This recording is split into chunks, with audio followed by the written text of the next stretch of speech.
ہمارے ایک دوست ہیں خیبر پختونخوا سے، انہوں نے مجھے شکوہ کیا کہ خلجی بھائی آپ لوگوں کو، آپ پنجابیوں کو خیبر پختونخوا والوں کا کوئی خیال ہی نہیں ہے، ہم پٹھانوں کا کوئی خیال ہی نہیں ہے، ہم دھماکوں میں مر رہے ہیں، شہید ہو رہے ہیں۔ میں نے کہا باسر بھائی آپ کی بات بالکل درست ہے، اس میں کوئی شک نہیں ہے کہ آپ لوگوں نے ہمیشہ قربانیاں دی ہیں، آپ لوگوں نے ہمیشہ اپنی جانیں قربان کی ہیں، لیکن یاد رکھیے گا ہم غریب عوام آپ لوگوں کے دکھ میں برابر کے شریک ہیں، ہمیں بھی اتنا ہی دکھ ہے جتنا آپ کو ہے۔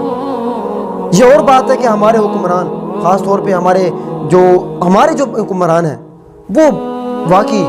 بزدل ہو چکے ہیں، ان کو کسی قسم کا کوئی خیال نہیں ہے، وہ بے غیرت ہو چکے ہیں۔ دوستو یہ حقیقت بھی ہے، ہمیشہ سے ازل سے ہی جب سے پاکستان بنا ہے تب سے یہ پٹھان بھائی ہمارے